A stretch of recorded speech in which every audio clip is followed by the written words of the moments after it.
Example yung Jeff Bezos at si ano eh. Oo, Leonardo. Example yun eh. Jeff Bezos. Kasi si Jeff, sobrang dami naman. Alam mo na ano ako dun, di ba? Medyo na ano ka rin dyan na bash. nabash ako dun eh, nung tunit ko yun. Anyway, so si Jeff, sobrang daming pera. Parang siya yung talagang maraming pera, di ba? Ngayon, no? Pero nung nakikita sila ni Leonardo, yung babae ni niya. Jeff, parang gustong sumama kay Leonardo. Parang ganun, di ba? Hindi na pinitignan si Jeff ko eh. Hindi niya na Oo, tinitignan. wala. Nakaganon na siya kay Leonardo. Oo, no, walang ganun. Basta parang, ano ba yung iaano sa akin ng mga tao dun?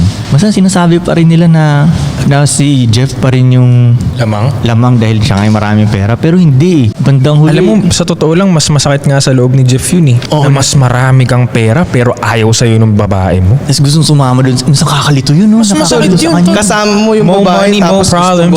sumama doon sa Harap-harapan niya pang ginawa sa'yo. No? Mas masakit yun. Ikaw na yung pinakamayaman. Oo, more meron money, ka more ng problems. industriya na ikaw yung pinaka. Tapos iiwanan ka pa rin. Kasi kulang sa balance eh. Yun, kulang sa balance.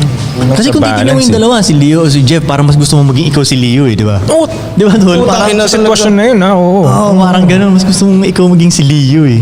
Kahit hindi sa sitwasyon na yun, bilang dalawa lang sila. Oh. Oo. Well, oo. Ang galing mo. Totoo. Sino Leo pa rin. Maging Leo pa ka o maging Jeff ka, di ba? Parang sabing ganun, mas Leo pa rin. Dahil sa di ba? ism ni Leo yun eh. Dahil Yes, sa... ism. Oo, pero ang pera sa pera, syempre gusto mo maging Jeff Bezos. Pero pag tingnan mo yung kabuuan, yung happiness nung lifestyle, Leo. di ba? I think mas masaya si O, totoo. Mas masaya. Sa Mas live in the life. sa tingin ko lang opinion Oo. sa mga nakikita ko. Tingin ko lang mas din. masayang mas live in the life siya. Totoo.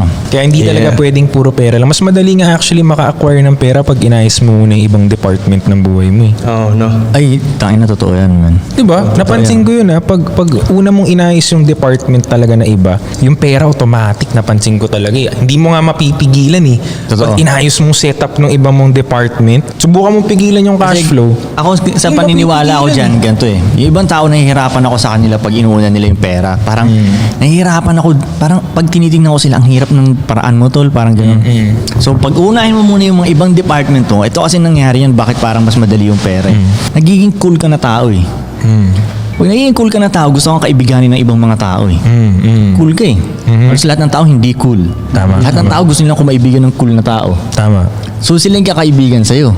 Ibig sabihin, no, may opportunities. Tama. Hindi mo alam kung sino yung magiging kaibigan mo. Hindi mo alam anong mabibigay sa'yo ng mga bagong kaibigan. Opportunities ang lalapit sa'yo eh. Tama. Tapos, babae yung lalapit din sa'yo. Tama. Eh yung babae niya, Tama, pwedeng may dalang iba, may opportunities din na, ano, di ba? Right. So parang yun nga eh, parang mas madaling, Lalo pag may mentor na lumapit sa'yo. Minsan ganun pa yung mangyayari. Dahil maayos ka.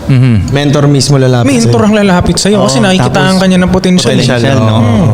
So, may Exactly. mentor ka niya. So, feeling ko talaga, aayusin mo muna yung overall mong sarili. Kagabi nag-usap kami ng tatay ko. Sabi, tinuro siya sa akin bagong naisip niya na triangle. Sabi, isipin mo, iho, may triangle. Tapos, ikaw yung tuldok dun sa gitna. Yung bawat corner ng triangle, time, money, tsaka health. So, dapat, yung tuldok na ikaw na nasa gitna, laging nandun lang sa gitna. Hindi pwedeng masikipang ka nung time. Kasi mamumroblema yung health mo tsaka pera mo. totoo. Hindi pwedeng sumikip yung health lang. Gets mo? Hindi pwedeng may magka-problema sa triangle na dapat daw ma-maintain mo nasa gitna ka. May oras ka, maayos yung health mo, maayos finances mo. Sabi niya, iho ang baduy kapag ganyan yung lifestyle mo, busy ka tapos mayaman ka, wala kang oras. Healthy ka, mayaman ka, pero pag aayain ka namin lumabas, may meeting ka. Baduy yun, iho. Oo. Eh paano kung meron kang health, meron kang time pero wala ka naman pera? Baduy pa rin. Hindi rin pwede yun. Sabi niya. Kaya nga, Balansin kailangan mo sa complete gitna. package ka eh. O hindi daw pwedeng masyadong marami kang oras. Hindi rin pwedeng masyadong maraming pera. Hindi rin pwedeng sobrang macho ka.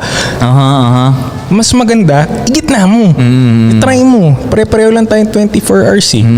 So try nating i-balance yun nga. It makes sense. Nice tip. Pangit naman yun pag lalabas ka ng Sige lang.